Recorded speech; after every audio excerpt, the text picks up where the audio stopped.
Olá, vamos a mais um Rede Vida Serviço. A hipertensão arterial, conhecida popularmente como pressão alta, é uma condição crônica caracterizada pela elevação sustentada da pressão sanguínea nas artérias e estima-se que aproximadamente 25% da população brasileira sofra com os níveis pressóricos elevados.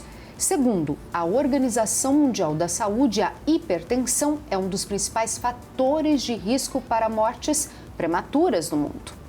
Mas para falar sobre como a pressão alta pode prejudicar a nossa circulação, eu recebo o Dr. Stefano Attic Gabriel. Seja muito bem-vindo. Ana, muito obrigada. É um prazer estar com você novamente. Doutor, a pressão arterial, ela dá sinais que ela está se elevando? Não. A pressão arterial, assim como os demais fatores de risco para as doenças cardiovasculares, elas se caracterizam por serem fatores de risco silenciosos, não manifestam sintomas.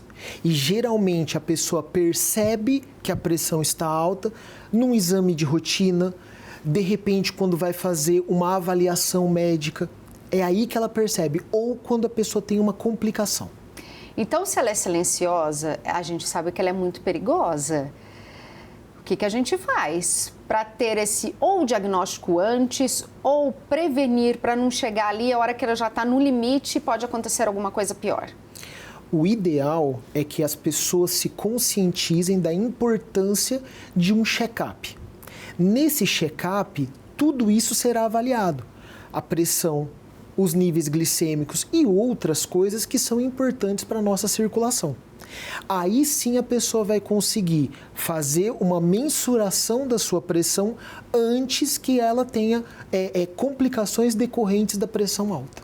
Tem dados se ela é mais prevalente em homens ou mulheres, tem uma faixa etária?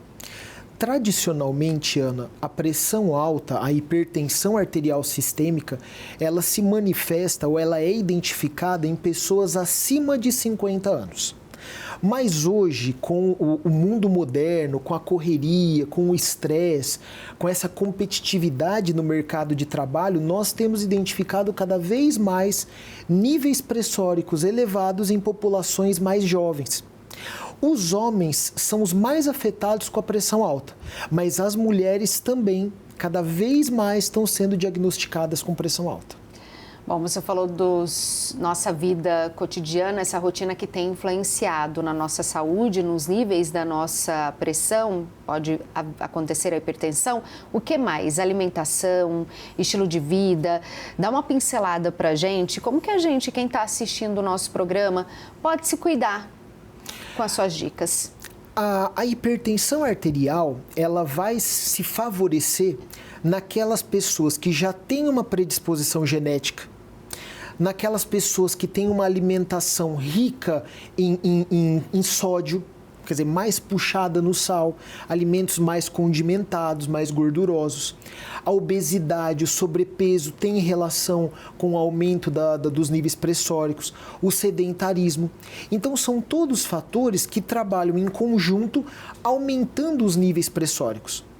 E o problema da pressão alta é que a pressão alta não acomete só a circulação periférica, prejudica o funcionamento cerebral, pode dar problema de coração, piora ao longo dos anos a função dos rins, pode causar um problema circulatório nas pernas e isso vai diminuindo cada vez mais a qualidade de vida da população.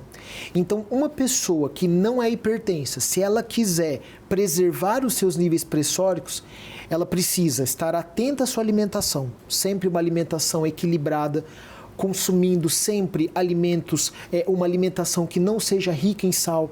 O consumo de água, de líquidos tem que ser diário, de maneira adequada. A atividade física precisa ser uma rotina para essa pessoa.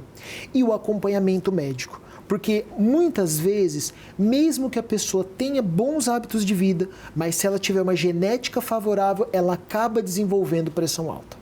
Doutor, qual que são os marcadores para uma pressão que está ok, estou certinho, deu o checklist, a pressão alta e a pressão baixa? Tradicionalmente, Ana, a pressão acima de 14/9, ela é considerada hipertensão. Mas a sociedade de cardiologia, de cirurgia vascular e a de clínica médica, cada vez mais estão sendo rigorosas nessa avaliação. Então, hoje, uma pessoa que tem uma pressão acima de 130/90 já tem um grau de pressão alta. O termo pressão baixa, ele é muito controverso, porque uma pressão, por exemplo, de 10/7 para você pode não manifestar sintoma nenhum. Para mim, eu posso me sentir fraco, já com alguma manifestação visual. Então, quando a pressão ela é um pouco mais baixa, ela tem relevância quando tem sintomas associados.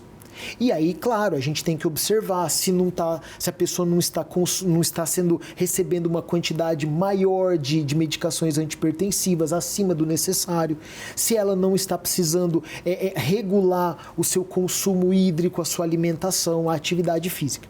Mas a pressão alta é o que mais chama a nossa atenção, porque geralmente a pressão alta está associada ao derrame, ao infarto, à degeneração da função renal, a alteração na circulação das pernas.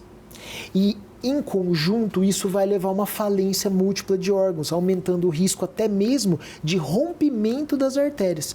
Existe uma doença que é a dissecção de aorta, que é causada pelos níveis pressóricos elevados, que pode causar até mesmo a morte súbita do paciente. Olha isso, doutor. Então é algo muito sério, que às vezes as pessoas acham que é uma doença corriqueira. Eu tomo remédio para pressão alta. Eu tomo remédio para pressão alta. Não é uma coisa corriqueira. Não é. A hipertensão arterial, ela constitui um dos principais fatores de risco para as doenças cardiovasculares.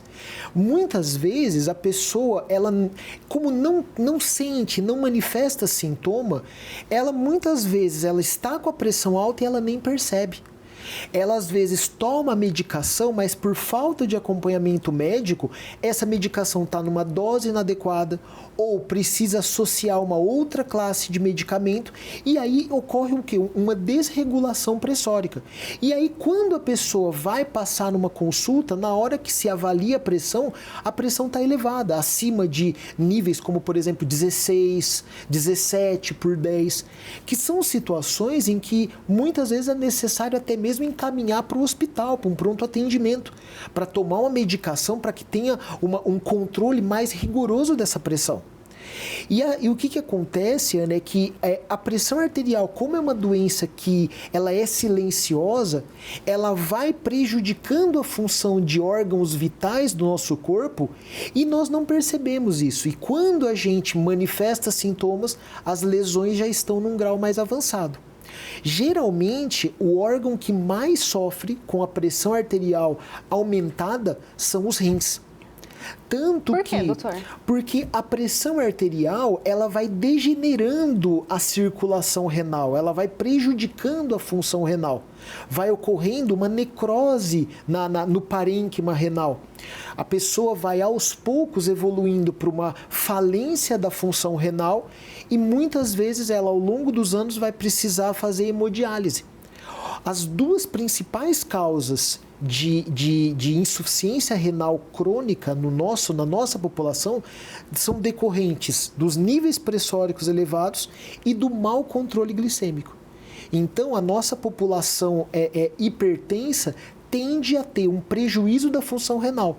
E uma pessoa que não tem um bom funcionamento dos rins diminui em alguns anos a sua sobrevida. Olha só como é perigoso, como a gente tem que ter essa atenção. A hipertensão, ela pode afetar alguns dos nossos órgãos, mas ela também pode estar associada, se a pessoa já tem uma doença, ela pode estar associada também à pressão alta, por exemplo, um diabético pode desenvolver pressão alta, alguém que tem algum outro tipo de doença pode ter essa ligação, doutor? Para quem está assistindo a gente, olha, eu tenho uma hipertensão, um outro tipo de doença, tenho que cuidar também, ficar atento, olhar lá se minha pressão está legal ou não está? Pode ter essa combinação? Pode sim. Hoje é muito difícil nós encontrarmos um paciente que só é hipertenso, ou que ele só é diabético, ou que ele só está no nível do sobrepeso.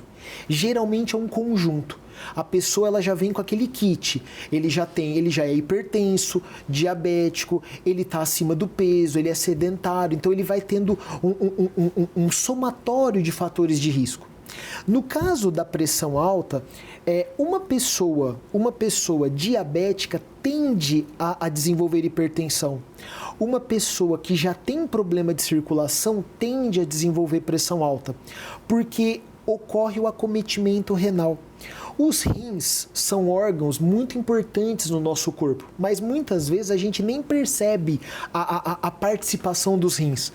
O rim, ele é responsável pela depuração, pela limpeza do nosso corpo. Todo aquele excesso de líquido na circulação, quem elimina do nosso corpo são os rins. Se ao longo dos anos vai ocorrendo uma degeneração na função dos rins, a gente tende a ter um estado de hipervolemia, de excesso de volume na nossa circulação, e isso está associado à hipertensão. Então, todo paciente diabético precisa fazer o controle pressórico.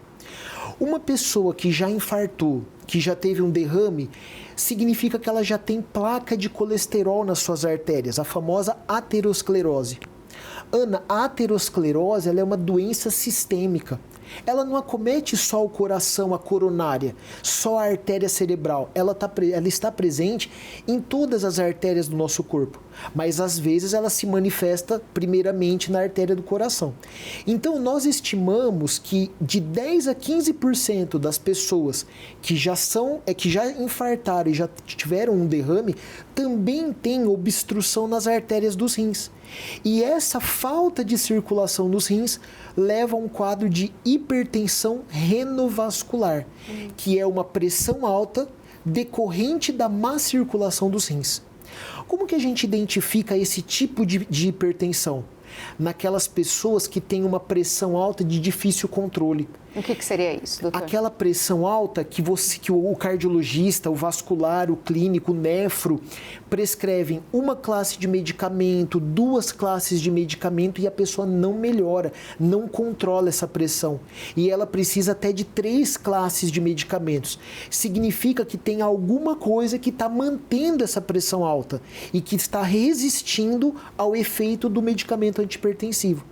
E aí cabe uma avaliação circulatória dos rins para a gente identificar o problema e entender que a causa da pressão alta é um acometimento circulatório.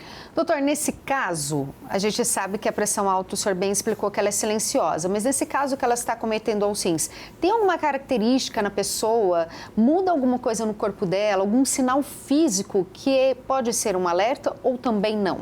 Geralmente, Ana, quando a pressão ela está muito elevada, naqueles casos de crise hipertensiva, quando a pressão ela está acima de 180 por 110, que é uma situação muito grave, que precisa de um atendimento médico imediato, até mesmo em caráter de urgência e emergência, a pessoa pode manifestar uma dor de cabeça muito forte.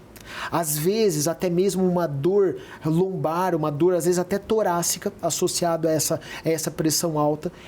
Pode a pessoa ter alterações visuais e até mesmo ela pode até chegar a ter um quadro de desmaio.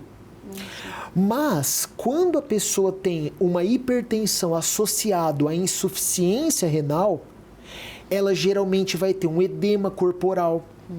Ela vai ter a gente percebe visualmente, é visível, um edema facial, um edema em ambas as pernas. E aí a gente percebe que alguma coisa não está legal no corpo dessa pessoa, porque um edema sistêmico, ele ocorre ou por falha na bomba cardíaca, na função do coração, ou por falha na filtração renal. Então, o nosso corpo dá sinais, a gente tem que ficar alerta, procurar um médico, fazer nossos exames periódicos. O senhor falou que a pressão alta, ela está acometendo mais os jovens. A partir de que idade o senhor tem percebido que está acontecendo isso e qual o perigo? Na faixa dos 30 e 35 anos, nós já temos identificado pacientes hipertensos. O perigo é que cada vez mais, de maneira precoce, a nossa população está desenvolvendo eventos cardiovasculares, como infarto, como doença circulatória, derrame, que são doenças que tradicionalmente se manifestam após a faixa etária dos 50, 60 anos. Mas como o fator de risco é o mesmo, essas doenças estão se manifestando precocemente. Isso acontece pelo dia a dia das pessoas, muitas vezes pela dificuldade das pessoas em apresentar uma rotina de atividade física, em ter aquele momento de relaxamento, em poder desestressar do trabalho, em manter uma alimentação equilibrada, em poder ter um período de descanso, em descarregar aquela energia. E isso tudo acumulado no corpo da pessoa vai se manifestando. E uma coisa que acontece é que as pessoas acabam, como são jovens, como são mais ativas, e muitas vezes a gente entende que quem vai apresentar esses sintomas são pessoas mais velhas, acabam não procurando um atendimento, acabam não se cuidando, e aí a pessoa manifesta. Muitas vezes a pessoa vai fazer um atendimento, a hora que ela sente alguma coisa, uma dor no peito, uma dor de cabeça, uma alteração ocular, visual, e aí na hora que mede a pressão está muito alta. No consultório, a gente geralmente tem que medir a pressão desse paciente pelo menos 2 vezes para você afirmar que a pressão dele realmente está alta. Porque existe um quadro que é a hipertensão do jaleco branco. Às vezes, as pessoas que não estão acostumadas a ir a um consultório médico ficam muitas vezes ansiosas, impressionadas de procurar o médico. E aí, quando vê a vestimenta médica, aquela característica branca, gera um quadro de ansiedade e deixando a pessoa mais com a pressão um pouco mais alta. Então, o ideal é mensurar a pressão. Está um pouco aumentada, dá um tempo, coloca a pessoa num ambiente adequado, deitada, ela descansa e aí mede novamente. Se a pressão estiver alta, a gente tem que, na verdade, fazer uma investigação nesse paciente. Existem exames que podem ser realizados, que aí nós entramos no check-up cardiovascular, para a gente controlar a pressão, verificar qual é o momento do dia que essa pressão está mais alta e introduzir os medicamentos antihipertensivos. E aí a gente começa a entender, poxa, esse paciente respondeu bem ao medicamento, então ele está controlado. Outro perfil de paciente, olha, ele já está com uma dificuldade maior em se controlar a pressão. Pode ter alguma coisa a mais, pode ter outras causas, como, por exemplo, um problema na circulação renal, que é uma hipertensão de origem renal, que aí nós vamos investigar. Então ela também está ligada muito à saúde mental. Existe um impacto, um reflexo da saúde mental, porque o estresse, a agitação, a ansiedade, a depressão são emoções que acabam sendo somatizadas, que se refletem, se manifestam no nosso corpo. E cada pessoa, Ana, ela manifesta de uma maneira. Tem pessoa, de uma maneira tradicional, as pessoas manifestam com dor de estômago. Sim. Aquela, sabe, a pessoa tem sintomas de gastrite, aquela queimação, aquele refluxo. Outras pessoas manifestam com uma dor de cabeça muito forte, outras pessoas um nervosismo muito grande e acaba impactando na circulação. Olha, a gente é todo interligado. O sistema circulatório, em especial o coração, ele é um órgão emocional. Ele é um órgão endócrino que tem uma série de hormônios envolvidos, que reflete a parte emocional. E o coração está integrado com a circulação. Então, ocorre a manifestação no corpo todo da pessoa. Doutor, tem cura para a pressão ou ela só tem controle e tratamento? A pressão ela tem controle e tratamento. O ideal é que a pessoa procure sempre controlar e combater a hipertensão. Uma vez que ela se tornar hipertensa, ela tem que estar sempre sob o controle e o acompanhamento médico. Se eu tenho pais hipertensos, eu serei hipertensa? Existe um risco maior, uma probabilidade maior de você ser hipertensa. É claro que a gente tem que entender que cada pessoa é de um jeito. Então, você que é uma mulher magra, você já tem um fator de risco a menos. Olha, agora, já gostei, vou trazer o doutor aqui sempre, só por causa desse elogio agora. Agora, se a gente tiver considerando uma pessoa que já está no sobrepeso, não faz atividade física, tem uma vida muito estressante, é uma série de fatores envolvidos. E para nós mulheres que chegamos, eu ainda não cheguei, mas estou quase lá, na menopausa. A menopausa também pode influenciar? Olha, minha pressão sempre foi ok, normal, nunca tive altos e baixos, mas a gente sabe que a menopausa, ela mexe, ela vira o corpo da mulher e tudo que está dentro da gente, nos hormônios e tudo mais. Pode impactar, doutor? A mulher pode impactar a pressão dela? Pode.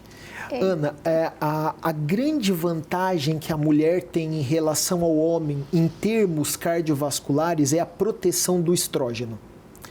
o estrógeno, ele permite uma manutenção das artérias do corpo feminino. Então, a mulher, ela acaba desenvolvendo doenças cardiovasculares em faixas etárias mais avançadas em comparação com o homem. É muito comum no consultório, fazendo uma avaliação circulatória, quando a gente avalia o colesterol bom, o colesterol ruim, a mulher é campeã. Ela tem o colesterol bom, o HDL sempre em níveis muito elevados, em níveis bons. O homem, você olha e é aquela coisa mais sofrida. O homem você tem que insistir para ele fazer exercício, para ele se cuidar, porque o estrógeno traz essa proteção para a mulher. Então o homem infarta mais cedo que a mulher. O homem desenvolve placa de colesterol mais cedo do que a mulher. Agora a mulher, quando perde a proteção hormonal, no caso da menopausa, ela já começa a ter o quê? Um enrijecimento da artéria. E essa perda da elasticidade arterial, que muitas vezes tem efeito do estrógeno, essa perda da elasticidade faz com que a mulher desenvolva hipertensão, com que ela esteja mais predisposta a eventos cardiovasculares. Pode acontecer o mesmo na gravidez por outros fatores, mas pode acontecer também essa mudança, doutor? Pode, porque no caso da gravidez, com a circulação fetal e a sobrecarga hídrica no corpo da mulher, a mulher pode desenvolver hipertensão gestacional, ela pode desenvolver o diabetes gestacional. Por isso que no caso específico da grávida, ela precisa de um pré-natal de qualidade, um acompanhamento de perto com o seu ginecologista, com o seu obstetra, para evitar a hipertensão gestacional, porque os níveis pressóricos elevados na mãe acabam se refletindo na criança. A pressão alta, a hipertensão, ela está ligada a problemas como trombose, lipedema ou não, doutor? Não especificamente. No caso da hipertensão, quando a gente associa a hipertensão arterial com doenças circulatórias, o efeito mais comum, o resultado mais comum é o depósito de placa de colesterol, a trombose, mas na artéria e não na veia, o derrame, o infarto e a má circulação nas pernas. E num quadro muito avançado, o rompimento arterial. A artéria e a aorta pode até mesmo romper em quadros de hipertensão muito elevada.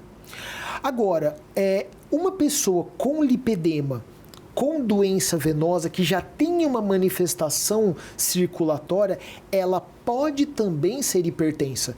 Muitas vezes ela procura por causa do lipedema, mas ela não sabe que é hipertensa. E aí ela vai acabar descobrindo durante a avaliação. Porque falando do lipedema, que é uma inflamação corporal e é um acúmulo tecidual na região do quadril, das coxas, essa mulher inflamada, essa mulher que tem um excesso de colesterol nas artérias, também pode ser hipertensa. Olha só, é muita coisa. Doutora, a gente está terminando, mas claro que eu quero que você deixe uma mensagem de alerta, de prevenção para quem acompanhou a sua entrevista. Pessoal, a hipertensão arterial é um fator de risco importante para as doenças cardiovasculares e que precisa ser sempre investigado e bem controlado. Por isso, mantenham sempre o acompanhamento médico e façam o seu check-up cardiovascular. Adorei, mais uma vez, muito obrigada, doutor. Ana, eu que agradeço, é um prazer estar aqui e eu espero ter contribuído com aquelas pessoas que assiduamente assistem o seu programa. Tenho certeza que contribuiu como sempre. Até a próxima. Muito obrigado. Este foi o Rede Vida Serviço. Até nosso próximo encontro. Fiquem com Deus. Tchau, tchau.